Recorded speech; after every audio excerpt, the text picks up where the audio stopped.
Hello everyone, this is Junpeng Wang. I'm a research scientist from Visa Research. On behalf of all my co-authors, I'm glad to present our work entitled Investigating the Evolution of Tree Boosting Models with Visual Analytics.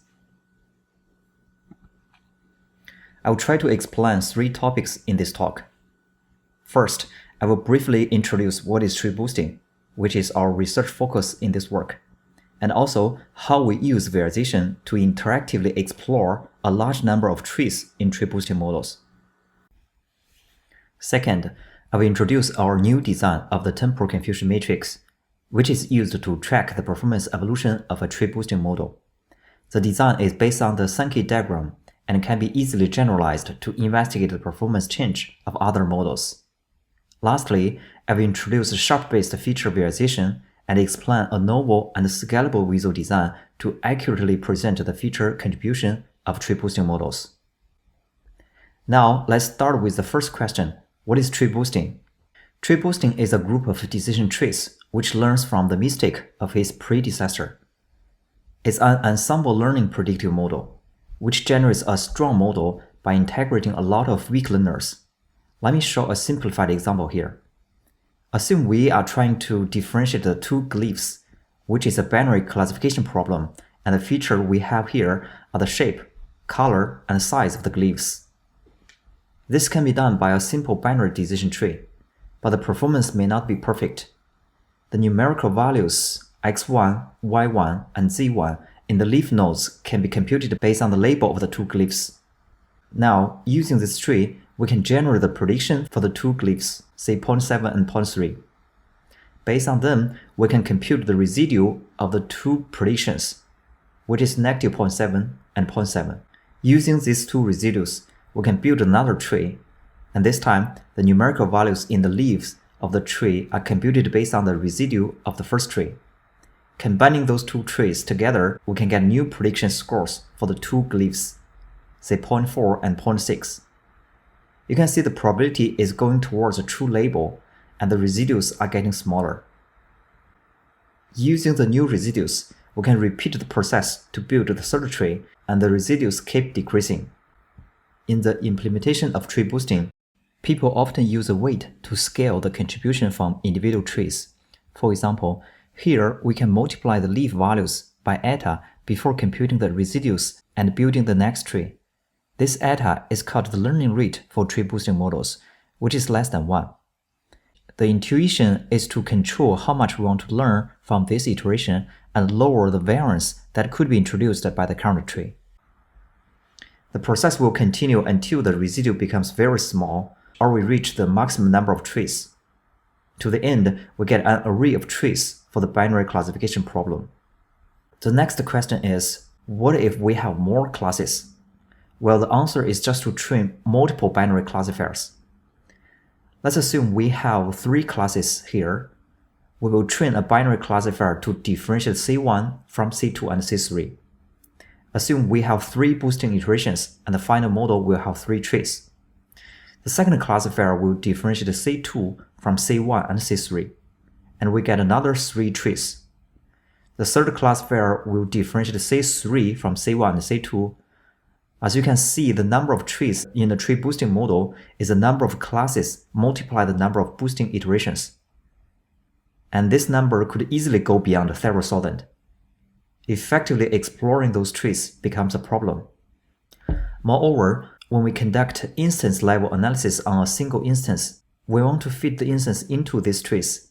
I'm using the red point to represent this single instance, and as you can see, different trees have different structures, and the instance will fall into different leaf nodes of these trees. Our first visualization targets to efficiently explore these trees. Basically, we use 2 histograms to index these trees. The horizontal one represents the boosting iterations, and the vertical one represents the classes. In this case here, we show 40 iterations, and the classifier has 6 classes. The height of those bars in the histogram shows the leaf value of the corresponding tree, which provide informative hints for us to select the corresponding tree. The leaf value is the log odds of the selected instance to be different classes. They could be positive or negative. For the tree visualization, we borrowed the design from existing works. Specifically, each individual node shows the feature used when splitting the node, and the leaf shows the prediction-related logouts. The edge connecting two nodes shows the distribution of the data instances flowing between those two nodes. For example, the current class is C1. We can see that the left branch contains a large number of C1 and non-C1 instances. However, for the right branch, most of the instances are non-C1 instances. We can flexibly switch to different iterations and check the tree for a specific class at that iteration.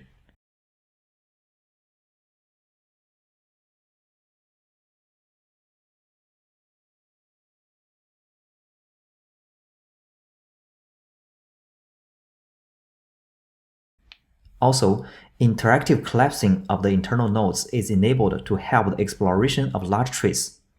For example, the tree nodes with red border in this wheel highlight the paths that our interested instances flow through. We can focus on this single tree branch and fold all other branches. With this design, we can interactively explore tree boosting models with large number of trees and complicated structures.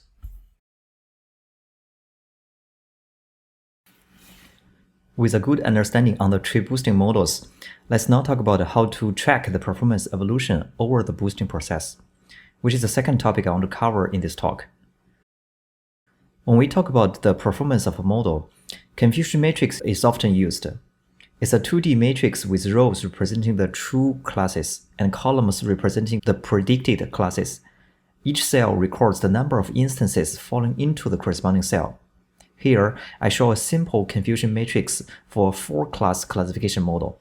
The problem for confusion matrix is that it only presents the performance of a predicted model at a fixed time step. And our problem here is to track the evolution of this confusion matrix between time steps, or say between boosting iterations. Without losing of generality, let's assume we have 2 time steps here, which are 2 boosting iterations of the tree boosting model. Between them, the prediction of different data instances may change. Based on the changes, we can group all instances into 4 data streams. The first stream is the improved instances. Instances in this stream were misclassified in the early iteration, but correctly classified in the later one. The second stream is the degenerated instances. These instances were correctly classified in the early iteration, but misclassified in the later one. The third stream is called the shifted stream. Instances in this stream have different predictions, but neither are correct. The last stream includes the instances with the same predictions between the 2 boosting iterations. Our goal is to design a temporal confusion matrix to encode those 4 streams of data, so that users can flexibly select instances from different streams for detailed investigations. For example, during model diagnosis, the improved and the degenerated data streams are often of more interest than the other 2 streams. The focus of these 4 data streams also differentiate our work from early designs of the temporal confusion matrix. Now let me explain the details for the design. From those 2 confusion matrices, we first extract the non-empty cells, stacking them as 2 columns of rectangles. The height of these rectangles is proportional to the cell size. Then, by tracking individual instances, we can connect those rectangles with bands between those 2 iterations. The bands are colored based on the corresponding data stream type. For example, the green and the red bands here denote the improved and the degenerated data streams respectively. As you can see, this design is very similar to the traditional Sankey diagram. In the final design, we can easily switch between linear scale and log scale for the height of the rectangles, add or remove different boosting iterations into the matrix, and filter classes based on the analysis focus. Clicking individual links will select the corresponding group of data instances into our focus for further detailed analysis. Focused on one boosting iteration, our next problem is to disclose the importance of different data features. Feature visualization is the third topic that I'm going to cover in this talk.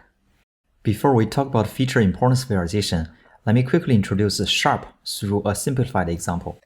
SHARP is short for Sharply Additive Explanation, and our later feature interpretation will be based on sharp, as it is consistent, additive, and can be computed efficiently. Assume the data table here is our raw data. Each row is a data instance, and each column is a data feature. The tree boosting model takes each row as input and outputs the logouts value from the tree leaves. Through a softmax normalization, we can get the final prediction probability for the instance. Sharp is widely used to interpret the contribution of individual data features during this prediction.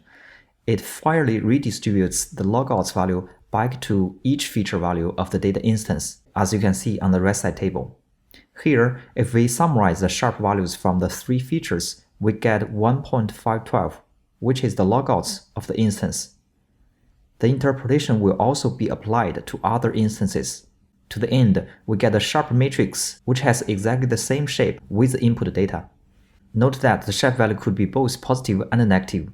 Positive values indicate the corresponding feature value increased the probability, or say contributed positively.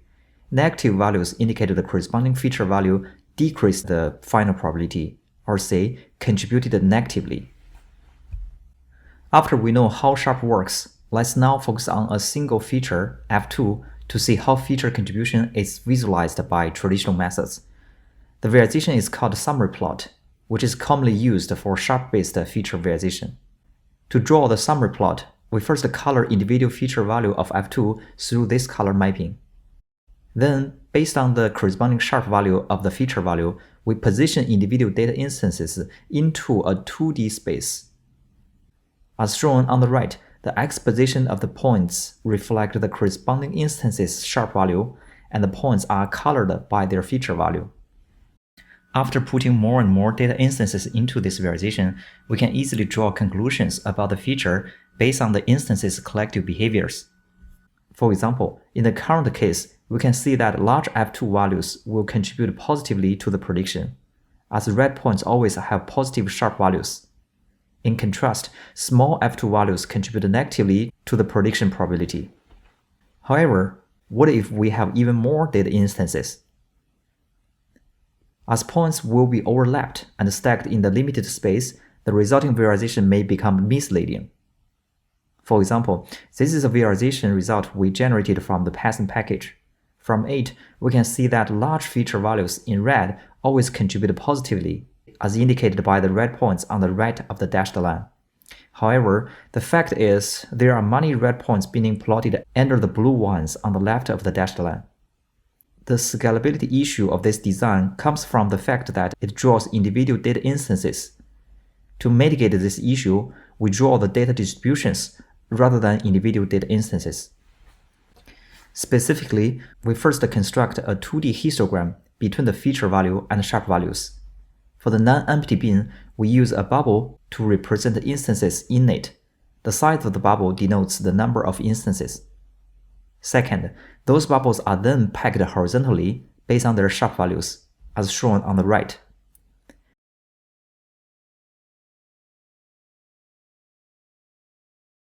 We explored two circle packing algorithms to tightly pack the bubbles without overlap.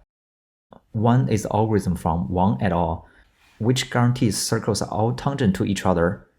Zhang et al. Further extended this algorithm by adding constraints on the x positions of the circles. This is very similar to our need, and we implement this algorithm in our system. The second algorithm is a force-directed layout, which uses simulated annealing to iteratively update the circles and resolve the collisions between them. The iterative update process can be seen from the lower right video clip. The red figure in this slide shows our final design. As you can see, there is no overlap between circles, and we can see both blue and orange circles on the left of the dashed line. By changing the number of bins in the 2D histogram, we can also easily adjust the granularity of the new design. This slide shows the feature visualization with different histogram bins.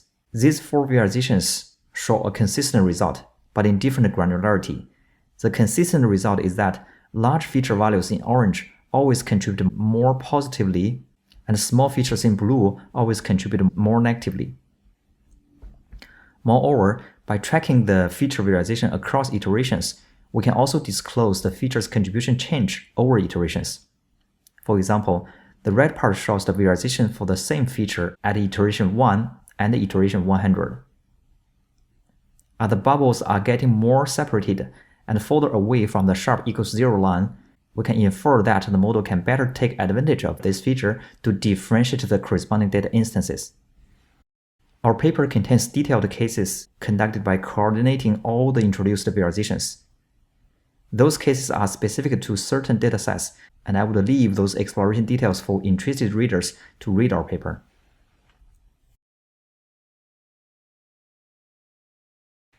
For a short conclusion, in this paper, we introduce a new visual design to demonstrate the temporal evolution of the confusion matrix for predictive models.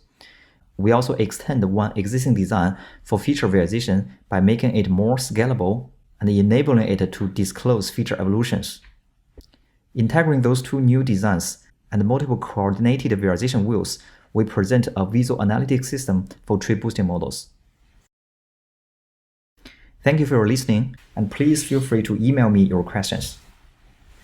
Thank you.